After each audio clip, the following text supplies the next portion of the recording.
Capstone is the culmination of 1 year of classes. For some students, 2 years, but for most of these students, at the beginning of the fall was their introduction to any sort of coding or electronics or really technical work at all. These are entry-level classes for artists to start making cool things happen with computers and microcontrollers and programming. So it's a way into computer science, but really targeted towards art making and making multimedia experiences. This is solfeggio or H2O water. We imbibe the water with healing frequencies tailored to your daily needs. This is just our answer to cymatics. H2O water is infused with frequencies that energize the water that you drink. Long gone are the days of water with minerals and electrolytes. Now we have water that actually helps you transform your body energy. These are my favorite because they have magnets in them, so you can just grab them off and put them on somewhere else. And they've got a battery built in, so if you can put in a controller there, it'll just run on its own for about 4 hours before that battery goes dead. And it's sound responsive. This is Sinus-based technology, so that's a non-profit organization for deaf people in Portland.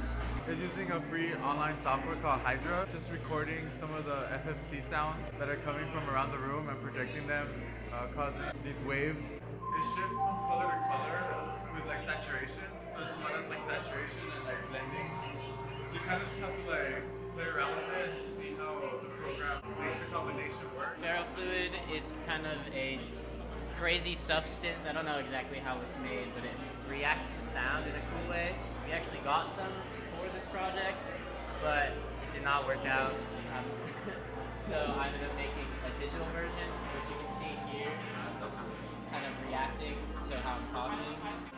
Hello, I'm talking. It kind of reacts. It just kind of looks cool. And then you can also tap these buttons here. And it does different things. It's going to be audio reactive, raindropless, and it's gonna change according to the sound that I'm producing from my laptop. It's kind of the audio reactive visual thing. You can tilt the sensor to change the sound as well. You might not hear the sound bit clearly by here, but yeah, that's gonna totally change the sound from here. We are observing the waveforms of the sound, which are sine waves, and each sine wave has a different pattern depending on the frequency.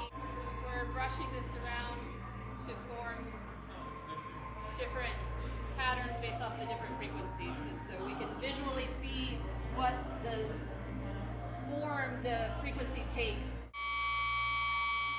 It's taken us a very long time to get this to make that noise because it's sending a signal, like this setup is sending a signal out to a bunch of different computers, and we've only just gotten that to work like 10 minutes ago, and I just got it to send it to this computer, which I'm very excited by.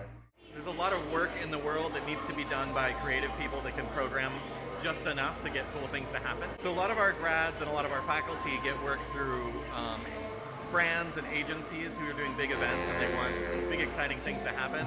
But for it to be done by artists, we need to learn kind of just enough programming and electronics to make that stuff happen.